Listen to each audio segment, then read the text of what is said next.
Alamin naman po natin ang lagay ng panahon ngayong araw lalo't may bagyo sa ikatlong sona ng Pangulong Bongbong Marcos. Makausap natin sa linya ng telepono si Pag-asa Weather Forecaster Ana Cloren. Magandang umaga, Ma'am Ana. Yes po, magandang umaga rin po sa ating lahat. Ma'am, nasa na po ang bagyong Karina ngayon at saang lugar ito magdadala ng pag-ulan ngayong araw? Yes po, itong bagyong si Karina, huli po natin na mataan sa line 420 kilometers silangan ng Tuguegarao City, Cagayan. Yung kanyang taglay na lakas ng hangin, umaabot pa rin po sa 100 kilometers per hour malapit sa gitna at pagbugso na umaabot sa 125 kilometers per hour.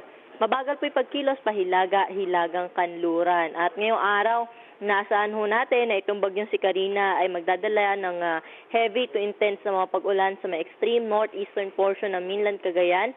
Samantalang moderate to heavy rains naman inaasahan din natin sa may Babuyan Islands at sa eastern portion ng mainland Cagayan at Isabela. Kaya doble ingat ho sa ating mga kababayan dyan sa banta ng pagbaha at mga pagguho ng lupa. Ma'am Ana, sa Metro Manila po at kalapit na probinsya, nakakaapekto ba itong bagyo? Magtutuloy-tuloy po ba itong nararanasan nating pag-ulan?